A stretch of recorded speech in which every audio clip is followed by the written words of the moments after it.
Hi there, this is IS James. Welcome to my channel Concept Speak Well. Dear friends, in this video I'm gonna teach you past continuous tense.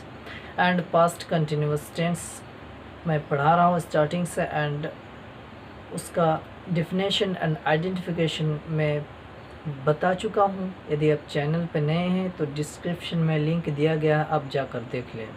आज मैं past continuous tense में आपको पढ़ाऊँगा interrogative and interrogative का भी जो structures है उसको भी मैं पढ़ा चुका हूँ, परंतु इंटेरोगेटिव में जैसे कि दो भागों में मैंने बांटा था, WH क्वेश्चन इंटेरोगेटिव, उसको आज हम लोग देखेंगे। यानी WH फॉर्म से जो शुरू होगा उसको हम लोग देखेंगे। And let me tell you again कि यदि आप चैनल पे नए हैं, नहीं पढ़े हैं, तो जाकर उन तमाम वीडियोस को देख लें चैनल से। एंड प्रेजेंट टेंस भी मैं कंप्लीट कर चुका हूँ एंड उसके लिए सेपरेट प्लेलिस्ट क्रिएट किया गया है, तो उनको जाकर अभी आप देख लें, सो डैट जो मैं नेक्स्ट स्ट्रक्चर्स या फिर जो भी चीज़ें मैं पढ़ाने जा रहा हूँ वो अच्छा से समझ में आ जाए। So without wasting any time let's get started. तो चलिए देखते हैं आज हमारा इंटेरोगेटिव स्ट्रक्चर्स है एंड इंटेरोगेटिव में WH क्वेश्चन है, यानी इसमें जो भी हमारा शुरू होगा वही वाक्य, उसमें प्रश्न पूछा जाएगा, लेकिन इसका आंसर आप एस नो में नहीं दे सकते हैं। जैसे कि प्रीवियस वीडियो में मैं बता चुका हूँ डिफरेंस सिंपल इंटरोगेटिव में क्या होता है एंड WH फॉर्म से जो इंटरोगेटिव शुरू होता है उसमें क्या अंतर है, क्या डिफरेंस है, कि आप WH क्वेश्चन का आंसर यानी इसमें जो वाक्य होगा उसका आंसर आप एस नो में नहीं दे सकते हैं, एंड जो सिंपल इंटरोगेटिव है उसका आंसर आप एस नो में दे सकते हैं। सपोज़ मैं एक एग्ज़ाम्पल देता हूँ। यदि मैं बोलूँ वॉज ही गोइंग, क्या वह जा रहा था, तो आप इसका आंसर यस नो में दे सकते हैं, सिर्फ बोल सकते हैं यस। लेकिन मैं इसी को WH फॉर्म का प्रयोग करके यदि मैं बोलूँ वेयर वॉज ही गोइंग, वो कहाँ जा रहा था, तो आप यस नो में आंसर नहीं दे सकते हैं। ये हमारा डिफरेंस। तो चलिए हम शुरू करते हैं इंटरोगेटिव यानी WH क्वेश्चन। तो हम लोग क्या पढ़ रहे हैं, past continuous tense, past continuous tense. यदि आप स्टार्टिंग से पढ़ेंगे तो आपको समझ में बहुत आसानी से आ जाएगा एंड स्ट्रक्चर्स को समझने में कोई भी दिक्कत नहीं होगा। सब्जेक्ट, वर्ब, ऑब्जेक्ट, किसी भी चीज़ में आपको प्रॉब्लम नहीं होगा। तो चलिए हम लोग शुरू करते हैं। WH form, WH question, WH question structure. तो WH फॉर्म से शुरू होगा, WH form plus was oblique where plus subject plus verb का फोर्थ फॉर्म या V4 plus object plus OW plus question mark. ये है हमारा इंटेरोगेटिव का स्ट्रक्चर यानी WH क्वेश्चन का स्ट्रक्चर। एंड इसमें यदि आपको लग रहा है कि लंबा है तो लंबा कुछ नहीं, सिर्फ और सिर्फ इसमें WH जोड़ दिया गया है एंड सेम स्ट्रक्चर है जैसा आपने पढ़ा था सिर्फ इंटेरोगेटिव में। तो चलिए इसका एग्जांपल देख लेते हैं। वह कहाँ जा रहा था, कहाँ जा रहा था, इसका क्या बन जाएगा, सबसे पहले कहाँ, वेयर, एंड उसके बाद सिंगुलर सब्जेक्ट के साथ हम वाज का प्रयोग करते हैं तथा प्लूरल सब्जेक्ट के साथ यानी एक से ज़्यादा के साथ वेयर का प्रयोग करते हैं। तो यहाँ हमारा वह है, यानी वह, he is a singular subject, that's why we have to use here was. So हमने यहाँ पर वाज का प्रयोग किया। तो WH फॉर्म हो गया, उसके बाद वाज एंड सब्जेक्ट लगा देना ही, इसलिए कि वह है, एंड उसके बाद वर्ब का फोर्थ फॉर्म ING फॉर्म लगाना है, तो जाना का गो होता है एंड उसका हो जाता है going. Now this sentence is completed. Where was he going, वो कहाँ जा रहा था। एंड इसी प्रकार से नेक्स्ट और एक एग्जांपल देख लेते हैं। यदि मैं बोलूँ वे लोग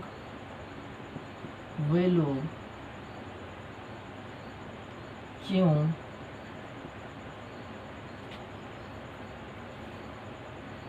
यहाँ आ रहे थे, यहाँ आ रहे थे। इसका क्या बन जाएगा, तो क्यों है। WH फॉर्म हिंदी को देखकर कभी भी आप इंग्लिश का अनुवाद करने का प्रयास ना करें, वरना रॉन्ग हो जाएगा। स्ट्रक्चर्स है, स्ट्रक्चर्स के अनुसार बनाएं। सो WH फॉर्म सबसे पहले लगाना है तो WH फॉर्म लगाना है। एंड वॉज वेयर का प्रयोग करना है तो हम सब्जेक्ट के अकॉर्डिंग हम वॉज वेयर का प्रयोग कर देंगे। एंड उसके बाद subject before object and OW means other word, यानी उसके अलावा भी हमारा जुड़ सकता है। जिस प्रकार से डबल सब्जेक्ट ऑब्जेक्ट आ जाता है तो उसको हम अदर वर्ड में रखते हैं। एंड उसके बाद पंक्चुएशन है यानी क्वेश्चन मार्क। सो सबसे पहले हम WH फॉर्म का प्रयोग करते हैं। WH फॉर्म हो गया हमारा वाई, इसलिए कि वाई क्यों है। एंड उसके बाद वेयर का प्रयोग करेंगे, इसलिए कि वे लोग हैं। वे लोग क्या है, प्लूरल है, इसलिए हम वेयर का प्रयोग किए। एंड उसके बाद हम सब्जेक्ट यानी दे। एंड आने का क्या होता है, कम होता है आने का फर्स्ट फॉर्म। एंड केम होता है एंड फिर कम होता है एंड कमिंग ING फॉर्म जो V4 होता है। तो where, why, where, then coming here, यहाँ। और एक एग्जांपल जो देख लेते हैं, जैसे कि तीन एग्जांपल हम लोग देखते हैं। तो और एक एग्जांपल जैसे कि यदि मैं बोलूँ वो कमरा में क्या कर रहा था,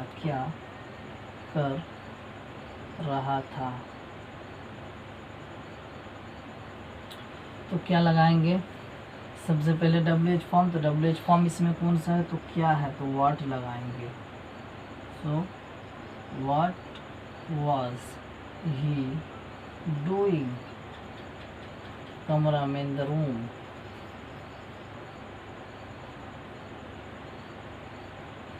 इस प्रकार से आप तमाम वाक्यों को बना सकते हैं। मैं बता दूं कि इंटरोगेटिव में कंफ्यूज नहीं होना है। एंड कंफ्यूज ना होने के लिए मैंने इसको अलग से WH क्वेश्चन को बांटा है कि जैसे कि क्या से शुरू होगा, सिर्फ हमारा सिंपल इंटरोगेटिव क्या से शुरू हो रहा है, इसका मतलब ये नहीं कि उसका इंग्लिश व्हाट लगा दें, है ना। यदि मैं बोलूँ क्या वह जा रहा था तो व्हाट नहीं लगाना है, वो वॉज ही गोइंग सिर्फ हो जाएगा। लेकिन यदि मैं बोलूँ कि वो कहाँ जा रहा था तो where was he going. And what का ही प्रयोग करके मैं बता दूँ, यदि मैं बोलूँ क्या वह खा रहा था तो क्या आप बनाएंगे, वॉज ही ईटिंग। क्या वह खा रहा था, वाक्य के शुरू में क्या से जो भी वाक्य शुरू होगा यानी सिंपल से एक्सिलरी वर्ब से वो स्टार्ट होगा यानी सिंपल इंटरोगेटिव में आ जाएगा। एंड अगर उसी सेंटेंस को मैं बोलूँ कि वह क्या खा रहा था, फर्स्ट क्या है, वह क्या वह खा रहा था तो वॉज ही ईटिंग। फिर मैं बोलूँ वह क्या खा रहा था तो व्हाट वॉज ही ईटिंग। वहाँ पर हमारा क्या मतलब स्टार्टिंग में सेंटेंस का नहीं आया। तो चलिए फिर अगला स्ट्रक्चर्स की तरफ बढ़ते हैं। क्या हमारा अगला स्ट्रक्चर है हमारा WH क्वेश्चन निगेटिव स्ट्रक्चर, यानी स्ट्रक्चर सेम ही है एंड सेंटेंस भी लगभग ऑलमोस्ट सिमिलर ही रहेगा, आइडेंटिफिकेशन भी वही रहेगा। एंड आइडेंटिफिकेशन याद रहना बहुत ज़रूरी है। एंड उसके लिए आप प्रीवियस वीडियोस को देख लें सो डैट आपको समझ में आ जाएगा बहुत आसान तरीके से। तो चलिए हम लोग अगला स्ट्रक्चर की तरफ बढ़ते हैं जो है हमारा इंटरोगेटिव निगेटिव, यानी WH क्वेश्चन निगेटिव स्ट्रक्चर। वो नकारात्मक वाक्य होगा, इसमें उसमें सिर्फ नहीं जुड़ा रहता वरना सेंटेंस एंड स्ट्रक्चर सेम रहेगा। तो चलिए इसको मैं डिलीट कर देता हूँ। इसी उदाहरण को लेकर आप उसमें नहीं जोड़कर सिर्फ बना सकते हैं। तो हमारा अगला क्या है, इंटेरोगेटिव निगेटिव, यानी WH question negative structure. Negative सिर्फ इसमें जुड़ जाएगा, negative structure. So WH form का प्रयोग कर देते हैं। सबसे पहले हम WH form plus was oblique where plus subject plus not and V4 plus object plus OW plus question mark. यह है हमारा इंटेरोगेटिव निगेटिव या WH क्वेश्चन निगेटिव स्ट्रक्चर। तो चलिए इसका भी एग्जाम्पल हम देख लेते हैं। यदि मैं बोलूं वह क्यों नहीं पढ़ रहा था,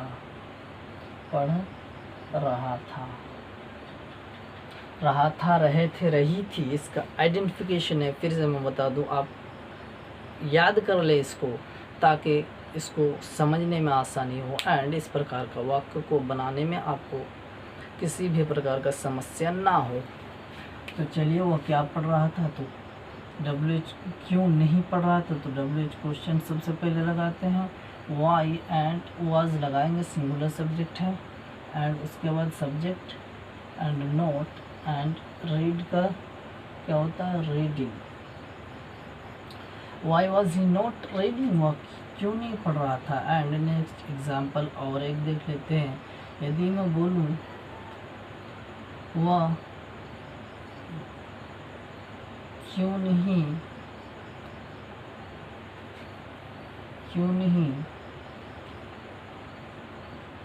लिख रही थी,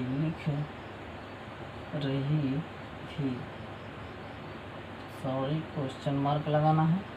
सो क्या बनाएंगे, Y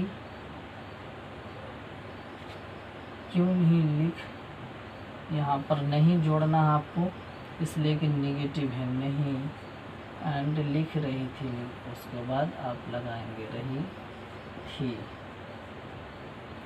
so why was she not writing. और एक एग्जाम्पल देख लेते हैं। आप क्या नहीं बोल रहे थे, क्या नहीं बोल रहे थे।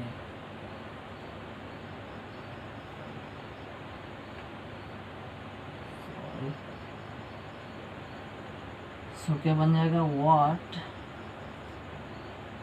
And where you not speaking.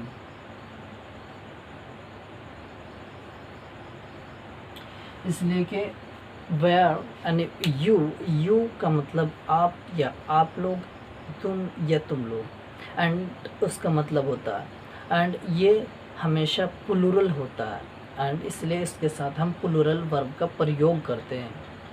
तो आई होप आपको ये समझ में आया होगा। इस प्रकार का जो भी वाक्य आपके सामने आए तो आप इस स्ट्रक्चर्स की मदद से आसानी से बना सकते हैं। स्टार्टिंग में आपको शायद थोड़ा सा कन्फ्यूज़न हो कि कहाँ सब्जेक्ट, कहाँ वर्ब, कहाँ ऑब्जेक्ट लगाएं, लेकिन आपको दिक्कत नहीं होगा, बनाते बनाते ये आदत पड़ जाएगी।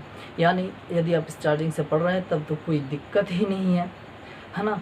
इस प्रकार का जो भी वाक्य आए आप आसानी से बना सकते हैं। यदि मैं बोलूँ आप क्यों नहीं समझ रहे थे, तो why are you not understanding, वह क्यों नहीं सो रहा था, why was he not sleeping, है ना।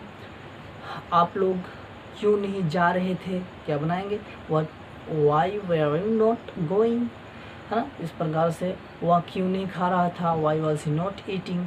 तो आप बहुत ही आसानी से इजीली बना सकते हैं। उसके बाद बनाने के बाद आपको प्रैक्टिस करना एंड कैसे प्रैक्टिस करना है एंड ज़बान पर चढ़ाना, उस पर भी मैं वीडियोस बनाऊंगा। ये बेसिक कंसेप्ट है सीखने के लिए हमारा, यानी सेंटेंस को कैसे ट्रांसलेट करते हैं, कैसे बनाते हैं हिंदी से इंग्लिश में, इसलिए इसको समझना बहुत ज़रूरी है। तो आई होप दोस्तों आपको समझ में आया होगा एंड यदि यह वीडियो पसंद आए एंड कुछ सीखने को मिले तो लाइक करें, शेयर करें and don't forget to subscribe my channel and press the bell icon, ताकि मैं हमेशा की तरह वीडियो अपलोड करता रहूं एंड आपको नोटिफिकेशन मिलता रहे। तो आज के वीडियो में बस इतना ही काफ़ी। See you in the next video, till then bye bye.